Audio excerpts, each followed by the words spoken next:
Hi everyone! I'm talking about boredom today, and I want to share a story with you from my childhood.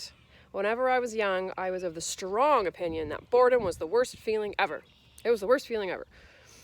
And I would get questioned on this all the time. Why is boredom boredom? Really? You've been sad, you've been angry, you've had lots of other bad feelings. Why is boredom such a bad one for you? And I just hated it. You'd be stuck at home and you'd be done of all the stuff that entertains you usually, and there's nothing left on TV to watch, or you're sick of the TV, and you got nowhere to go, and your friends are all busy or whatever, and then we got nothing to talk about. And I hated it.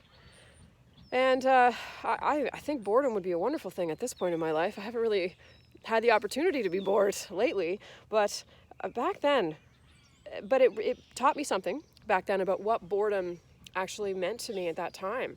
And it really was a lack of stimulation, a lack of distraction. And I was a busy kid. I was hard to keep up with when I was young. I was a little fireball. And whenever I had to stop, and whenever I didn't have anything to go run to, I had to stop also running away from my feelings. And even at that young age, we've got some pretty intense feelings sometimes. So we can start to feel a little confused as to why that feels so yucky.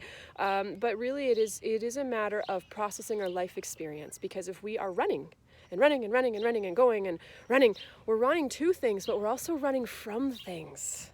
And we don't realize that until that stops. And then these thoughts and these feelings start to bubble up from out of nowhere.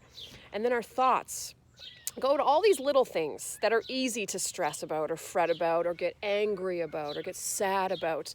And our brain will target the easy things first. But if you look underneath those things, there's usually other stuff that's the root of your feelings and those stressful thoughts. So as this next few days, hopefully it's just a couple of days, 14 days, it keeps going along, and if some things start to bubble up to the surface for you, don't judge those, or don't feel that that's a bad thing necessarily, even though it may feel uncomfortable.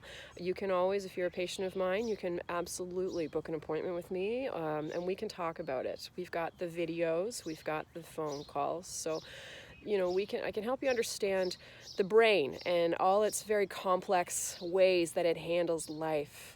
And at this point, just bear in mind that you and your family members, your friends, your kids, as things start to slow down and the running stops, things might start to catch up with us. That's not necessarily a bad thing, even though it doesn't really feel that great at the time. But every time I had a bout of boredom, I'd come out clear-headed and a little wiser and a little more mature.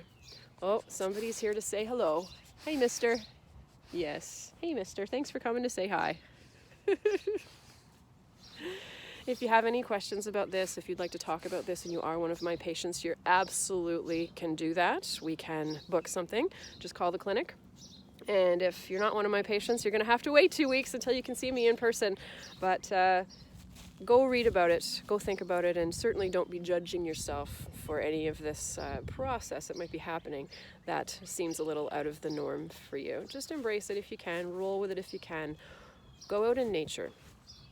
Nature is one of my greatest healers. Nature has been probably the thing that has got me through the most, is just the solid ground, the electromagnetic aspect of it, the birds. Not everyone's a bird person. This old nasty dog's about to sit on my yoga mat. There you go. Thank you for not sitting on my yoga mat, you nasty farm dog. I hope you have a wonderful day. Enjoy.